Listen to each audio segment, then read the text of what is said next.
जो लोग भक्ति करते हैं उन्हें सभी बुराइयों का त्याग कर देना चाहिए। सच्चा भक्त कभी भी किसी लोभ में नहीं फंसता। दो संत एक साथ रहते थे।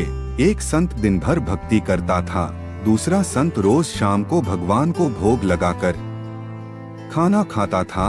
एक दिन दोनों संतों के बीच झगड़ा हो गया, क्योंकि दोनों खुद को श्रेष्ठ बता रहे थे। भक्ति करते समय मन शांत रहना चाहिए और सभी तरह की बुरे विचारों से बचना चाहिए।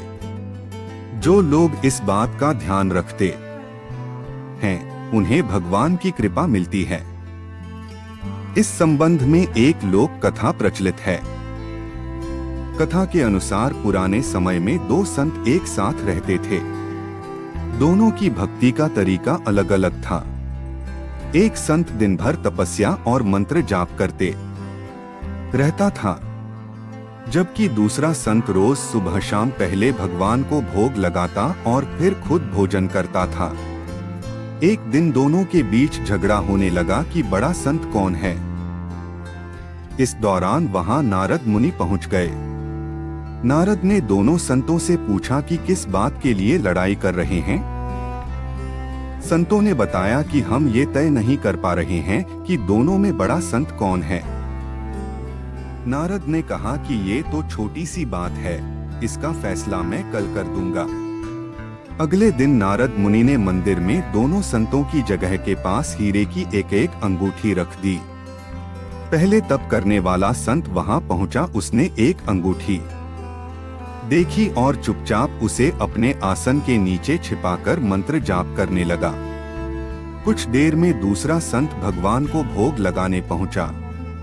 उसने भी हीरे अंगूठी देखी, लेकिन उसने अंगूठी की ओर ध्यान नहीं दिया। भगवान को भोग लगाया और खाना खाने लगा। उसने अंगूठी नहीं उठाई। उसके मन में लालच नहीं जागा, क्योंकि उसे भरोसा था कि भगवान रोज उसके लिए खाने की व्यवस्था जरूर करेंगे। कुछ देर बाद वहां नारद जी आ गए।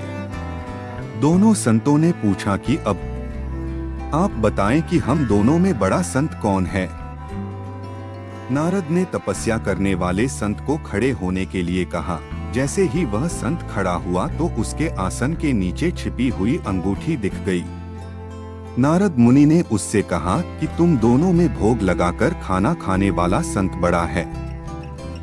तपस्या करने वाले संत में चोरी करने की बुरी आदत है। उसने भक्ति के समय में भी चोरी करने से संकोच नहीं किया, जबकि भोग लगाने वाले संत ने अंगूठी की ओर ध्यान तक नहीं दिया। इस कारण वही संत बड़ा है।